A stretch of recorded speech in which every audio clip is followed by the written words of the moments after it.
Hello everyone, welcome to the series of Ghatna Chakra ancient history. हम लोग last lecture में मैंने आप लोगों को बताया था शैविज़म या शैव धर्म के बारे में। आज हम लोग पढ़ेंगे उससे रिलेटेड जो क्वेश्चन आंसर्स हैं। So the question number 1 is according to ancient Indian cosmogonic ideas the sequential order of the cycle of 4 epochs या फिर 4 युगों की जो सीरीज़ होनी है या हो चुकी है, ठीक है, इसके बारे में पूछ रहा है। तो जो काल हैं या फिर युग हैं, उनका जो ऑर्डर है वो क्या है। सबसे पहले आता है कृत, फिर त्रेता, फिर द्वापर और फिर कलयुग, ठीक है, जिसको काली नाम से भी जाना जाता है। तो Krita, Treta, Dwapar and Kali. Correct answer हो जाएगा option number C. Next question is which one of the following was the Shiva या Shaiva sect in ancient India. ठीक है, तो ये थ्योरी में मैंने आपको इसके बारे में बताया नहीं है, इसलिए आंसर मैं आपको बता देती हूँ। मत्ता मयूर या फिर माता मयूर या फिर मत मयूर नाम से इसको बोला जा सकता है। ये शैव का ही एक सेक्शन हुआ करता था एंशियंट इंडिया में। आजीवक समाज पता है जैन धर्म से निकला हुआ है, आजीवक समाज, ठीक है। और माया माता छोड़ दीजिए, इन दोनों के बारे में जानकारी की ज़रूरत नहीं है, ठीक है। तो मत्ता मयूर जो है ये चेदी वंश को बिलोंग करता है, ऐसे वहाँ के इंस्क्रिप्शन में पाया गया है। ये भी एक तरह का सेक्शन है शैव धर्म से related. Next question is Ardhanarishvara a figure of half Shiva and half Parvati represent. ठीक है, तो यहाँ पे जो शिव हैं ये गॉड हैं और पार्वती जो हैं वो इनकी शक्ति हैं। तो शिव और शक्ति का जब मिलन होता है उसी को अर्धनारीश्वर फिगर से दिखाया जाता है। तो union of God with his Shakti. Next question is who were Nayanars. तो नैनार्स क्या थे? तो वैष्णव धर्म को मानने वाले अलवर कहे जाते थे, और नैनार जो थे वो शिव धर्म को मानने वाले थे, तो शैव हुआ करते थे। टोटल 63 नैनार्स हैं, total 63। Who were the Nayanars. तो नैनार्स जो थे वो शैविट्स थे, शैवाइट्स थे या फिर शिव धर्म को मानने वाले थे। Next question is who among the following was not an Alvar saint. Not an Alvar saint. Not an Alvar saint मतलब कि ये नैनार थे। नैनार के नाम मैंने ऑलरेडी आपको थ्योरी में बताए हुए हैं। यहाँ पे तिरुज्ञान जो है ये फेमस नैनार है। बाकी अलवर जो कि टोटल 12 इन नंबर्स हैं, उसमें इम्पॉर्टेंट हो जाएगा पोईगई, पुड्डम और थिरुमंगई। इम्पॉर्टेंट नाम है पोईगई, पुड्डम और तिरुमंगई, ठीक है। ये तीनों जो हैं फेमस अलवर सेंट हैं या फिर साधु हैं, और तिरुज्ञान जो है वो अलवर नहीं है, नैनार है। Next question is who contribute the most in the development of Bhagavata section. Bhagavata का जो सेक्शन था तो ये गुप्त काल में जो गुप्त पीरियड के जो राजा हुए हैं ये ब्राह्मणों को काफ़ी सपोर्ट किया करते थे। तो ब्राह्मणों को सपोर्ट करके ये लोग भागवत सेक्शन को सपोर्ट करते थे और भागवत को बढ़ावा दिया है इन्होंने, ठीक है। तो ये इन्होंने हेल्प किया है in the development of Bhagavata section, ठीक है। तो भागवत या फिर वैष्णव रिलीजन जो था वो अपनी पीक पे था, एक्सट्रीम पे था गुप्त काल में। गुप्त काल में ऐसे भी राजा हुए हैं जिन्होंने परम भागवत का टाइटल लिया है, परम भागवत का, ठीक है। Next question is the originator of Bhagavata religion was. तो भागवत रिलीजन के ओरिजिनेटर कृष्ण भगवान को माना जाता है। कृष्ण हो जाएगा करेक्ट आंसर, ठीक है। जो गुप्त काल था वहाँ पे जो स्टेट सिंबल हुआ करता था वो गरुड़ हुआ करता था, और गरुड़ जो है वो भी वाहन है भगवान विष्णु का, ऐसा माना जाता है। तो गरुड़ जो है वो गुप्त काल के राजाओं का स्टेट सिंबल हुआ करता था। इसका मतलब है कि वो लोग हिंदू धर्म और ब्राह्मण धर्म को बहुत सपोर्ट करते थे, लेकिन ऐसा नहीं है कि ये बाकी जो धर्म थे उसको ये अपोज करते थे। हिंदू धर्म को सपोर्ट करते थे, बट साथ में बौद्ध धर्म और जैन धर्म का भी संरक्षण जो है ये किया करते थे। ठीक है, तो छंदोग्य उपनिषद में ऐसा कहा गया है कि भगवान कृष्ण जो थे उनको वासुदेव नाम से पुकारा जाता था, और ये मथुरा के रहने वाले थे, ये देवकी के पुत्र थे, और साथ ही ये स्टूडेंट हुआ करते थे घोर अंगिरस का। ठीक है, घोर अंगिरस के ये कुछ हुआ करते रहे होंगे। छंदोग्य उपनिषद में ऐसा लिखा हुआ है। Next question is which one of the following epic has primarily mentioned Krishna son of Devaki. तो कृष्ण भगवान को देवकी का पुत्र कहा गया है, ऐसा छंदोग्य उपनिषद में कहा गया है। ऑप्शन नंबर बी करेक्ट हो जाएगा। Next question is who were the first to worship Vasudeva Krishna. तो भागवत जो थे, भागवत को मानने वाले लोग वसुदेव कृष्ण की पूजा किया करते थे। ठीक है, भागवत जो था ये एक धर्म हुआ करता था, और ये विष्णु धर्म का ही एक इनिशियल फॉर्म हुआ करता था, वैष्णविज्म का ही इनिशियल फॉर्म हुआ करता था। और ये लोग जो थे ये भगवान विष्णु की पूजा किया करते थे as a Vasudeva Krishna. Next question is who among the following deities is represented in art as holding the plough. ठीक है, तो हल के साथ अगर चित्र आप देखेंगे किसी भगवान का, तो वो कृष्ण भगवान के जो भाई हैं बलराम, उनका चित्र होता है, ऐसा रिप्रेजेंट इनको किया जाता है, हल के साथ दिखाया जाता है। तो ये करेक्ट आंसर हो जाएगा बलराम। नेक्स्ट क्वेश्चन इज इनको हलधर नाम से भी जाना जाता है। ठीक है, ये भी एक इम्पॉर्टेंट पॉइंट हो जाएगा। बलराम को हलधर नाम से भी जाना जाता है। ठीक है, हल को रखने वाले। Next question is the number of forms of भक्ति इन भागवत कल्ट इज। तो फॉर्म्स ऑफ भक्ति, 9 फॉर्म्स ऑफ भक्ति दिखाया गया है भागवत धर्म में। ठीक है, इसको बस याद कर लीजिए, याद करने वाली चीज़ें, हर चीज़ समझी नहीं जाती है, कुछ चीज़ें बस आपको पता होनी चाहिए, नॉलेज में होनी चाहिए। तो अगर डायरेक्ट आपसे क्वेश्चन पूछा जाता है कि कितने फॉर्म्स ऑफ भक्ति हैं भागवत सेक्ट में या फिर भागवत कल्चर में, तो हो जाएगा option 9। Next question is the base Nagar inscription या फिर बेसा नगर। ठीक है, inscription of Heliodorus is associated with. तो बेस नगर या फिर बेसा नगर ये विदिशा में है, एमपी में, विदिशा में है, एमपी में है, और ये इंस्क्रिप्शन है हेलियोडोरस का, और it is related with Vasudeva Krishna. Next question is the earliest archival evidence related to Bhagavata religion is. तो ये हो जाएगा भागवत रिलीजन से रिलेटेड बेस नगर का इंस्क्रिप्शन जो हेलियोडोरस द्वारा लिखवाया गया था। ठीक है, इसमें वसुदेव कृष्ण की बात कही गई है। Next question is the earliest known epigraphic evidence of Bhagavatism is. तो अगेन सेम आंसर हो जाएगा Garuda pillar at Besnagar Vidisha. ठीक है, तो विदिशा में जो पिलर है उसके ऊपर की तरफ, ये पिलर में ऊपर की तरफ गरुड़ बनवाया गया है, और इसमें कुछ एपिग्राफिक एविडेंसेस मिलते हैं, कुछ लिखी हुई चीज़ें, कुछ इंस्क्रिप्शन दिए गए हैं जो भागवत से रिलेटेड है, कृष्ण वसुदेव से रिलेटेड है। ठीक है, तो बेस नगर का जो गरुड़ पिलर है ये करेक्ट आंसर हो जाएगा। Next question is Heliodorus of base Nagar inscription was a resident of. तो ये जो हेलियोडोरस थे जिन्होंने विदिशा बेस नगर में इंस्क्रिप्शन लिखवाया, ये रहने वाले कहाँ के थे? तो ये रहने वाले थे तक्षशिला के रहने वाले थे। Next question is which incarnation of Vishnu is depicted as saving the earth from the sea. ठीक है, तो विष्णु भगवान के कुछ स्टोरीज़ जो हैं वो प्रचलित थी उस वक्त पे। तो एक स्टोरी ऐसी थी जिसमें दिखाया गया था कि विष्णु भगवान जो हैं समुद्र से धरती को बचा रहे हैं, ऐसा कहा गया था वराह अवतार में, वराह अवतार में। ठीक है,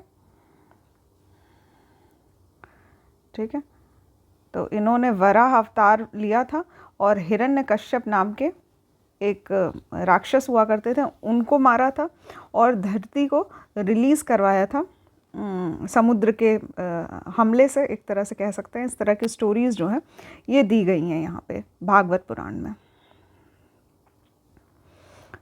ठीक है। ऐसा भी क्या कहा गया है कि जो भगवान, जो वराह का अवतार लिए थे भगवान विष्णु, इन्होंने धरती को बैलेंस किया था अपने टीथ पे, ठीक है, और समुद्र से निकले थे। इस तरह की स्टोरीज जो हैं ये प्रचलित हैं। Next question is which one of the following is the distinctive feature of नास्तिक and Astik system of India, ठीक है। तो ये नास्तिक लोग जो होते हैं ये बेसिकली कहते हैं कि गॉड का एग्जिस्टेंस नहीं है, और आस्तिक लोग कहते हैं कि देयर एग्जिस्ट गॉड। तो belief in the existence of God से रिलेटेड है दोनों के बीच का डिफरेंस, ठीक है। और यहाँ बट यूपीपीएससी ने कंसीडर किया है बिलीफ इन ऑथेंटिसिटी ऑफ वेद, ठीक है। बिलीफ इन ऑथेंटिसिटी ऑफ वेद जो है इसको कंसीडर किया है, तो हम लोग इसी को कंसीडर करेंगे।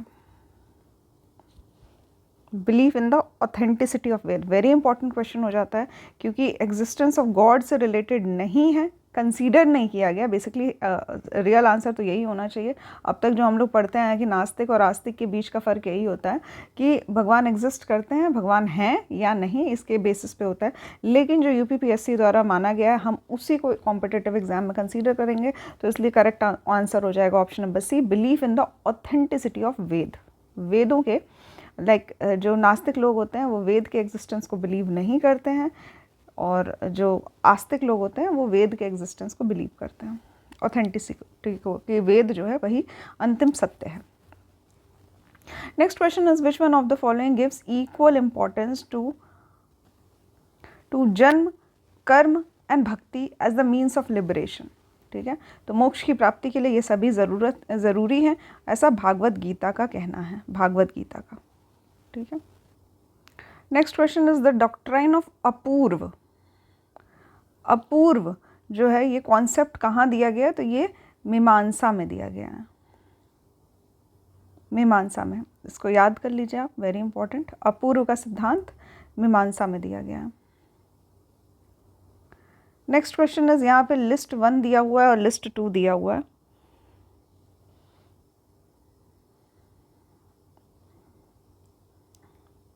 ठीक है, तो यहाँ पे कुछ किताब है और कुछ थ्योरी है, और ये किस व्यक्ति द्वारा दी गई है? तो अष्टाध्यायी ये पाणिनि द्वारा दिया गया था, पाणिनि द्वारा। महाभाष्य ये पतंजलि के द्वारा दिया गया था। निरुक्त यश द्वारा दिया गया था, और वर्तिका कात्यायन द्वारा। ठीक है, तो करेक्ट आंसर हो जाएगा ऑप्शन नंबर ए। ठीक है, तो अष्टाध्यायी पाणिनि, महाभाष्य पतंजलि, निरुक्त की थ्योरी दी गई थी यश्क के द्वारा, और वर्तिका जो है वो कात्यायन हो जाएगा। ठीक है, याद कर लीजिए इसको। नेक्स्ट क्वेश्चन इज, यहाँ पे लिस्ट 1 दिया हुआ है। कुछ आचार्य हुए थे, कुछ गुरु लोग हुआ करते थे उस ज़माने में, और इन्होंने कुछ सिद्धांत दिए थे, और बहुत सारे लोग ऐसे हुआ करते थे जो इनको फॉलो किया करते थे। ठीक है, तो यहाँ पे वल्लभाचार्य हैं, इन्होंने पुष्टि मार्ग का सिद्धांत दिया था। ठीक है, फिर है रामानुजम या रामानुज, इन्होंने विशिष्टाद्वैत का सिद्धांत दिया था, विशिष्टाद्वैत। माधवाचार्य, इन्होंने द्वैतवाद का सिद्धांत दिया था, माधवाचार्य ने। और शंकराचार्य या फिर शंकर, इन्होंने अद्वैतवाद का सिद्धांत दिया था, अद्वैतवाद। ये हमेशा हर साल काफ़ी इम्पॉर्टेंट होता है, ये क्वेश्चन पूछा जाता है। इसको बस एक लिस्ट बना के आप लोग याद कर सकते हैं कि किसने, जैसे शंकराचार्य ने अद्वैतवाद का सिद्धांत दिया था और माधवाचार्य ने द्वैतवाद का सिद्धांत दिया था। तो इस तरह से ये दोनों कन्फ्लिक्ट हैं, एक द्वैतवाद कह रहे हैं, एक अद्वैतवाद कह रहे हैं। ये सभी आप याद कर सकते हैं। रामानुजन ने विशिष्टाद्वैत का सिद्धांत दिया था और वल्लभाचार्य ने पुष्टि मार्ग का सिद्धांत दिया था। ये सभी इंपॉर्टेंट हो जाता है।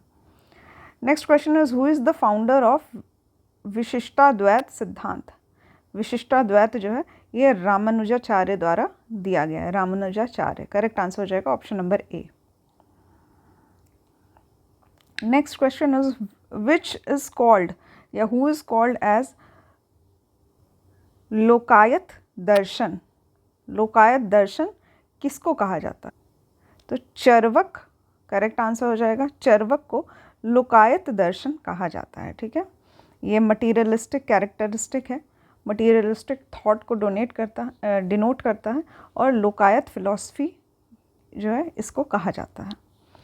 Next question is which one of the following is not included in Prasthana त्रयी। ठीक है, प्रस्थान त्रयी में भागवत को कंसीडर नहीं किया जाता है। भगवत गीता है, ब्रह्म सूत्र है और उपनिषद है, भागवत को कंसीडर नहीं किया जाता है। तो which of the following is not included in Prasthana Trayi, तो करेक्ट आंसर हो जाएगा Bhagavata. Next question is the ancient place where the narration of entire Mahabharata was read in the conference of 60,000 hermits.